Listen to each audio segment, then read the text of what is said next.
जय श्री झूलेलाल। सतनाम साखी। सिंधी समाचार राजस्थान में तव्हां सभिनी जो स्वागत है। जीअं कि असां तव्हांखे पहिरें वीडियो में ॾेखारियोसीं कि जल्द ही भगवान श्री झूलेलाल साईं जी हिकिड़ी अमृतवाणी असां तव्हां सभिनी जे समक्ष प्रस्तुत करण वारा आहियूं। उन उपलक्ष्य में अॼु जोधपुर जे अंदरि सिंधी समाचार राजस्थान जी डायरेक्टर डॉक्टर रेखा मनीष धनकानिया द्वारा पोस्टर विमोचन जो आयोजन कयो वियो हो, जंहिंजे अंदरि जोधपुर जी सिंधी समाज जी मातृशक्ति बढ़ी चढ़ी करे हिस्सो वरितो ऐं पोस्टर विमोचन के सफल बणाया आहिनि। इन अंदरि मातृशक्ति जेॾीमहिल हिन अमृतवाणी जो टेलर ॾिठो त उन खां पोइ असांजी मातृशक्ति जेकी ॻाल्हियूं चयूं आहिनि उहे तव्हांजे समक्ष असां प्रस्तुत था करूं।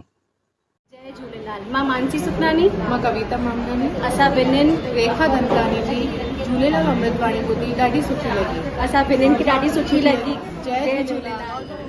मां आरती मंगलानी। मां असांजी भेण रेखा धनवानी जो अमृतवाणी ॿुधी आहे, जाम सुठी आहे ऐं तव्हां सभी बि ॿुधंदा ऐं तव्हांखे बि ॾाढो सुठो लॻंदो। हीअ असांजी सिंधियत जे मथां जेकी हिन अमृतवाणी चई आहे उहो असांजी सिंधियत खे समर्पित आहे ऐं असां चाहींदासीं कि अॻिते बि उहो अहिड़ी तरह जी पंहिंजी अमृतवाणी अॻियां वधाईंदा रहनि ऐं सभिनी खे ॿुधाईंदा रहनि। ऐं सभु ॿुधिजो ऐं मूंखे लाइक बि कजो हिननि कमेंट्स। मां वीना सखरानी, फिटनेस ट्रेनर। अॼु असां रेखा धनकानी जे हिन अमृतवाणी जी हिकिड़ी जेका उन्हनि ठाही आहे उन्हनि ॾाढी सुठी ठाही आहे। एतिरो उन में आनंद आहे। उन में असांजे श्री झूलेलाल जो हिकु मंत्र बि आहे जंहिंखे हमेशह असांजे घर में ॿुधण सां पॉज़िटिविटी बि ॾिए थो। त तव्हां ज़रूरु ज़रूरु ज़रूरु ॿुधंदा। उन्हनि एतिरी महिनत सां ठाही आहे, एतिरे प्यार सां ठाही आहे, त उनखे ज़रूरु ॿुधिजो ऐं कमेंट कजो ऐं लाइक कजो। जय श्री जय श्री झूलेलाल। असां अॼु सभु हिते गॾु थिया आहियूं।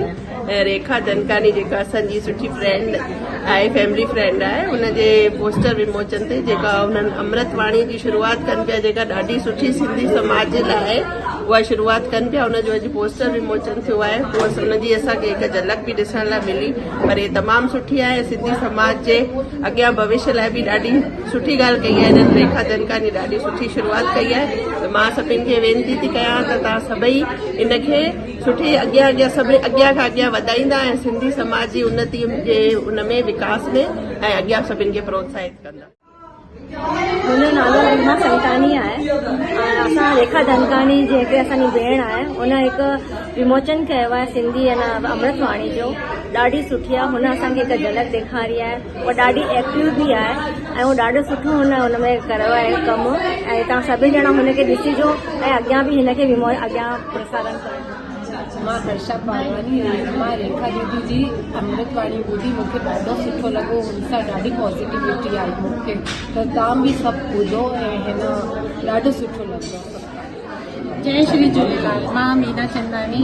हिते मुंहिंजी फ्रेंड रेखा धनकानी पंहिंजी अमृतवाणी जे पोस्टर विमोचन में असांखे अॼु आमंत्रित कयो आहे। एतिरी सुठी अमृतवाणी आहे, ॿुधंदे ई मन तृप्त थो थी वञे। हिन जे अंदरि अहिड़ा मंत्र आहिनि, अगरि तव्हां हुनखे पंहिंजे घर में हलाईंदा त तव्हांजे घर में ॾाढी पॉज़िटिविटी अचे थी। हिन जे अंदरि असांजा अमरापुर जा साईं मोनू स्वामी बि आहिनि। त तव्हां हिनखे ज़रूरु ॿुधंदा ऐं ॾिसी करे हिननि जा कमेंट कंदा। जय झूलेलाल। जीअं त सिंधी समाचार राजस्थान खे हिकु साल पूरो थियण ते आहे, त इन ई उपलक्ष्य में तव्हांजे साम्हूं सिंधी समाज जे साम्हूं पेश करे रहिया आहिनि श्री झूलेलाल साईंअ जी अमृतवाणी, जंहिंजा डायरेक्टर आहिनि डॉक्टर रेखा धनकानी ऐं रमेश भगत जी, जंहिंजी लोकेशन आहे जयपुर। ऐं इन अमृतवाणी में श्री झूलेलाल साईंअ जो मंत्र बि आहे। त इन अमृतवाणी खे लाइक कजो ऐं शेयर कजो। मैं कविता मामलानी। मैंने रेखा धनकानी की झूलेलाल अमृतवाणी सुनी। बहुत प्यारी, बहुत सुंदर है। मैं चाहती हूँ कि सिंधी समाज और आगे जाए और ऐसी अमृतवाणी बने और अपने बच्चों को भी सुनाएं, सिंधी सिखाएं। जय झूलेलाल। मां मोना हरवानी। मां रेखा धनकानी जी हिन अमृतवाणी ॿुधी। ॾाढी मिठी ॿोली अथनि, ॾाढो मज़ो अची वियो ॿुधी करे। तव्हां बि ज़रूरु ज़रूरु सभु ॿुधिजो। मां रमा असनानी। हींअर मां रेखा धनकानी जो ॻायल ऐं अमृतवाणी जेतिरो बि वीडियो हिननि ठाहियो आहे मां हींअर ॿुधियो। तमामु ई बढ़िया उत्तम वीडियो मूंखे लॻो। उनजी जेकी आवाज़ आहे, जेका लिरिक्स आहिनि, उहे बि तमामु उत्तम आहे। तव्हां सभई जॾहिं बि हिनखे ॿुधंदा आनंद सां विभोर थी वेंदा मां आशा थी कयां त हिनखे तमामु सुठी तरह सां आनंद सां ॿुधंदा। मैं मानसी सतनानी रेखा धनकानी जी को यहाँ पे बुलाने पे मैं आई हूँ और उन्होंने जो एल्बम निकाला है श्री झूलेलाल जी साईं जी का, वो हमको बहुत अच्छा लगा। Thank U. मां नेहा गिदवानी रेखा धनकानी जी सिस्टर। असांजी अमृतवाणी ॿुधी ॾाढी सुठी आहे ऐं मां सभिनी खे चवंदमि की ॿुधो ऐं अॻियां बि सभिनी खे फॉरवर्ड करो ताकी सभु हिन जो आनंद वठी सघनि। मां राजेश बेनवाणी झुकण मां आहियां ऐं मिलन अखबार जो संपादक आहियां। असांजी भेण रेखा धनकानी पंहिंजे भॻवान श्री झूलेलाल साईं मथां अमृतवाणी जो विमोचन कयो अथनि ऐं हिन जी कुझु झलक असांखे ॾेखारींदा आहिनि। ॾाढो सुठो थियो आहे ऐं असांखे ॾाढी ख़ुशी थिए थी असांजी भेण सिंधियत लाइ कुझु करे पई, अॻियां वधे पई ऐं इहे घर घर में पहुचणु खपे। अमृतवाणी हर घर में पहुचणु खपे ताकी सिंधियत वधे ऐं सिंधी जी सराहना थिए। ऐं जय श्री झूलेलाल। जय श्री झूलेलाल। मां सिंधी में कमु कंदी आहियां, पर कमु कंदे कंदे मूंखे ख़्यालु आयो कि छो न मां हिकु सिंधी समाज खे हिकु अमृतवाणी ॾियां, त मां मुंहिंजे भाउ रमेश भगत जी सां गॾु इहा अमृतवाणी लिखी आहे ऐं इहा जल्दी इनखे असां रिलीज़ कंदासीं।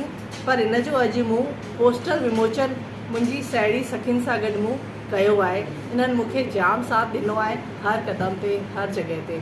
हिन अमृतवाणी में हिकु मंत्र बि आहे जंहिंखे ॿुधण सां शांती, सुकून ऐं ख़ुदि जी नेगेटिविटी त दूर करे ई थो, पर घर जी बि दूर करे थो। इन में असां गायक खया आहिनि गोकुल उदासी ऐं रुचिका टी चंदानी। इन में असांखे साथ ॾिनो आहे जे मोतियुनि जे इन गाने खे पिरोयो आहे ऐं धुन बि तमामु ई सुठी ऐं मधुर ठही आहे। इन में आशीष पारिक जी आहिनि जे इनखे स्टूडियो में ऐं ॿी हर मंदिरनि में विया आहियूं ऐं ॿी अलॻि अलॻि जॻह ते संतनि जो सानिध्य असांखे मिलियो आहे। चईंदा आहिनि न संतनि जो सानिध्य मिले, आशीर्वाद मिले त पंहिंजा बेड़ा ई पार आहिनि। जय श्री झूलेलाल।